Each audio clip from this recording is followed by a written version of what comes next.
안녕하세요. 이가피 교수의 신간을 읽기입니다. 오늘 함께 나눌 책의 제목은 자연이 우리를 행복하게 만들 수 있다면, 미셸 르방 키엥즈음, 김수영 옮김, 프린트 페이지에서 23년 7월 5일에 발행하였습니다. 저자는 프랑스 국립보건의학연구소 연구소장이자 20년 경력의 신경과학자입니다. 이 책을 선택한 이유는 부재인 뇌과학이 밝혀낸 자연이 선물하는 만족감의 비밀을 저도 알고 싶었습니다. 최재천 교수의 추천사, 하버드 대학교 에드워드 윌슨 교수는 인간의 뇌가 자연과 조화를 이루며 진화하는 동안 우리의 생존에 도움이 되는 존재, 즉 자연을 사랑하도록 적응했다는 바이오필리아 이론을 제안했다. 얼마 전 작고한 우리 시대의 지성 이어령 선생은 바이오필리아 이론의 기초에 생명자산의 중요성을 역설하기도 했다. 이 책의 저자는 이 바이오필리아 감정이 우리의 삶에서 어떻게 발휘되는지 과학적으로 설명한다. 자연의 품에 안겨 숨쉬고 그 아름다움을 느껴야 할 과학적 근거가 차고 넘침을 알려주는 따뜻하고 지적인 책이다. 저도 이 책을 읽는 것만으로도 우리에게 힐링이 되는 정말 따뜻한 책이라고 생각했습니다. 이 책은 12장으로 구성되어 있는데요. 그 제목을 듣는 것만으로도 기분이 좋아지실 겁니다. 1장, 우리의 뇌는 자연이 필요하다. 2장, 숲속에 잠기다. 3장, 바다와 마주하다. 4장, 물 위를 떠다니다. 5장, 새벽의 여명을 맞이하다. 6장, 색깔의 아름다움에 취하다. 7장, 식물처럼 뉴런을 재배하다. 8장, 각자의 리듬으로 살다. 9장, 동물과 눈이 마주치다. 10장, 흙과 친하게 지내다. 11장, 산의 고요함에 귀 기울이다. 12장, 별을 응시하다. 현재 전 세계의 70%에 가까운 인구가 도시에 살고 있지만 1900년대까지만 해도 도시인은 15%에 불과했다. 인류의 조상 호모사피엔스는 30만 년 전에 출현했다. 30만 년이라는 긴 시간 동안 자연에 익숙했던 뇌가 정보와 소음으로 가득 찬 인공적인 생활 공간에 적응하기에 200년이라는 시간은 터무니없이 짧다. 자연을 향한 우리의 본능적 애정의 또 다른 과학적 근거는 1984년에 밝혀졌다.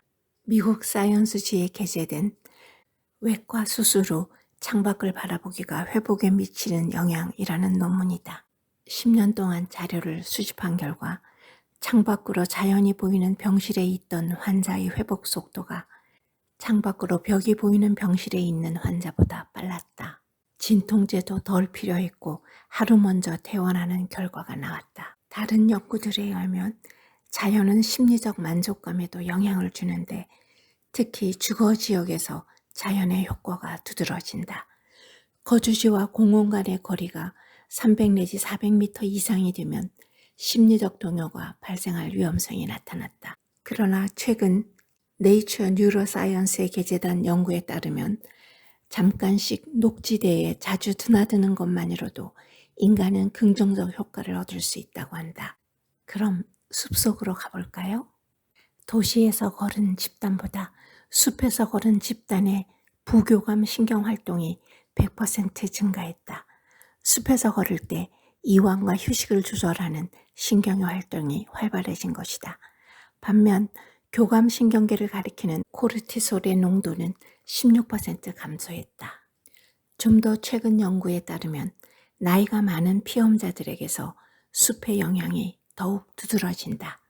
1928년 러시아에서 발견된 피톤치드는 많이 들어보셨죠? 이것은 우리에게 약한 항생제 역할을 한다고 볼 수 있다. 피톤치드가 인간의 면역에 관여하는 백혈구에 미치는 영향에 대한 연구에서 연구를 시작하고 이틀 뒤 피험자 혈액의 NK세포 함유량이 50%나 증가했다. 더 놀라운 건 한 달 뒤에 채취한 혈액에서도 NK세포의 함유량이 높게 측정되었다는 점이다. NK세포의 항암 효과는 널리 인정받았기 때문에 연구자들은 숲속 산책이 암을 예방하는 데 효과가 있다는 의견이다. 스탠포드대 연구에 따르면 자연 산책은 우리 뇌에서 대상 비질의 앞쪽 부분을 진정시켜 불안감과 강박적인 생각을 저지해준다. 이제 바다로 갈까요? 수평선 너머 바다와 하늘이 섞인다. 바다가 주는 풍경이 안정감을 주는 이유는 무엇일까? 우리 뇌의 편도체를 진정시키기 때문이다. 숲의 초록색을 보는 것도 심리적 만족감을 향상시키지만 어쩌면 파란색을 보는 것이 더 좋을 수도 있다. 2020년 발표에 따르면 강, 호수, 바다와 같은 파란색의 자연 환경이 치료 횟수를 줄인다는 것이다. 태초에 물이 있었다. 우리가 엄마의 뱃속에서 9개월간 잠겨있던 양수다. 양수에서의 기억은 어느 순간 저편으로 사라졌지만 우리가 수생 환경에서 부유하던 시절의 감각은 뇌에 깊은 자국을 남긴다. 물에 둥둥 떠 있으면 완전한 이완에 가까워질 수 있고 오랫동안 떠 있으면 각성과 수면의 중간 상태에 이른다. 그리고 이내 고요함, 평온, 안정감이라는 기분 좋은 감각이 자리 잡는다. 부유 상태를 활용한 무중력 테라피가 환자의 신체적 고통을 다스리는데 유용하다는 증거는 많다. 하루 중 마음이 가장 맑아지는 순간을 꼽으라면 하늘마저 온통 푸르게 변하는 새벽을 말할 것이다. 여러분은 새벽에 여명해주는 독특한 아름다움에 푹 빠진 적이 있나요? 저는 매일 여명과 일출 사이의 시간을 즐긴답니다. 일출이 인간의 각성과 인지를 촉진한다는 점과 가장 큰 영향을 미치는 태양 광선의 색은 파란색이라는 것이다.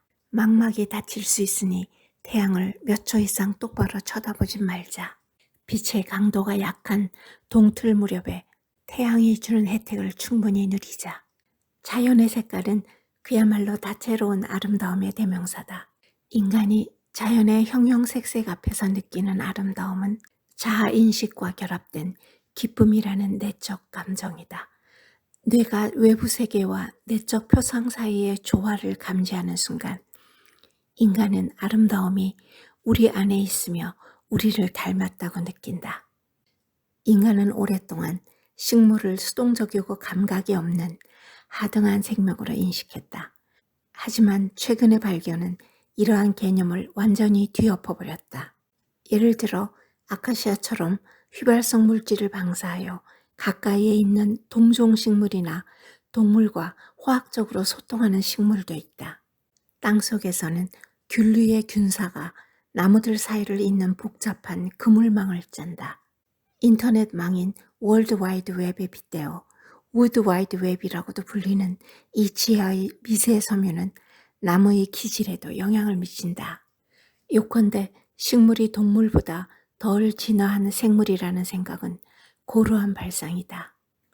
신경과학은 뇌와 식물의 유사성을 완벽하게 증명한다. 뉴런을 복잡한 조직막으로 얽혀있는 자잘한 식물들로 여기면서 인간의 뇌를 하나의 거대한 식물로 본다. 인간의 뇌는 꽃이나 야채 대신 시냅스를 재배한다는 점에서 몸속의 정원과 같다. 1천억 개의 뉴런이라는 작은 식물이 엄청나게 복잡한 조직망을 만들어내는 정원이다. 생태계는 지구의 자전으로 생기는 낮과 밤의 리듬을 따른다.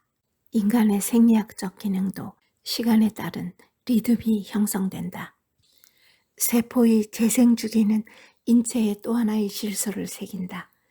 잎이 떨어지고 새순이 자라는 나무처럼 인간의 세포는 태어나서 죽을 때까지 정기적으로 새로이 생성되고 죽음을 맞이하며 대체된다.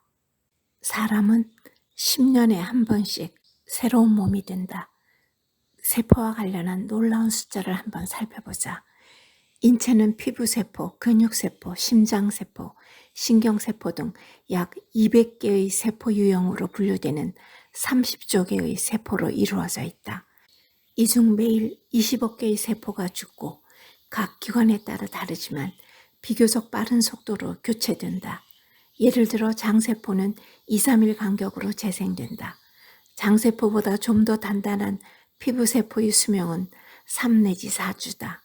적혈구는 120일 정도 살고 간이나 폐의 세포는 400 내지 500일 동안 산다. 그러므로 현재 50세인 사람은 이미 40여 차례 간을 바꾸었다고 할 수 있다. 반면에 해마와 같은 뇌의 영역에서는 지엽적으로 평생 동안 뉴런을 생성하나 뉴런은 다른 세포들처럼 스스로 재생하진 않으며 거의 재생되지도 않는다. 일반적으로 우리는 매일 어림잡아 9,000개의 뉴런을 잃는다. 9,000개는 전체 1천억 개의 뉴런에 비하면 미미한 숫자다. 전반적으로 뉴런은 오랫동안 산다고 볼 수 있는데 현재 여러분과 동일한 나이이고 함께 늙어간다. 한 가지 분명한 건 총체적으로 볼 때 인체는 실제 나이보다 젊다. 놀랍지 않은가? 여러분은 한 번이라도 야생동물과 눈을 마주친 적이 있습니까?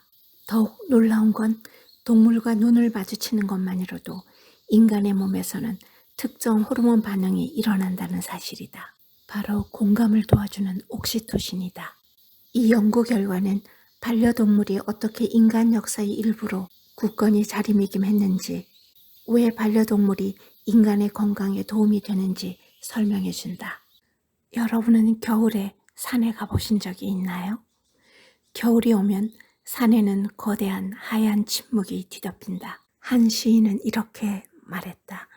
침묵은 인간을 자신에게 데려다주고 마음을 가볍게 만드는 유일한 소리다. 침묵은 인간의 뇌에서도 해마의 새로운 세포를 만들 수 있다는 유추로 알츠하이머병에 응용하려는 움직임도 있다.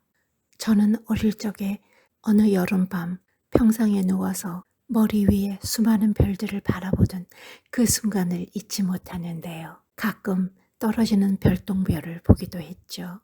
그렇다면 우리는 진정 자연과 만나는 방법을 알고 있을까? 우리가 자연에 노출되어 있을 때 지각하거나 느끼는 인식 대부분은 주의를 기울이지 않으면 우리에게서 빠져나가기 쉽기 때문에 본연의 자연을 만나고 듣는 방법을 다시 배울 필요가 있다고 저자는 결론에서 말합니다.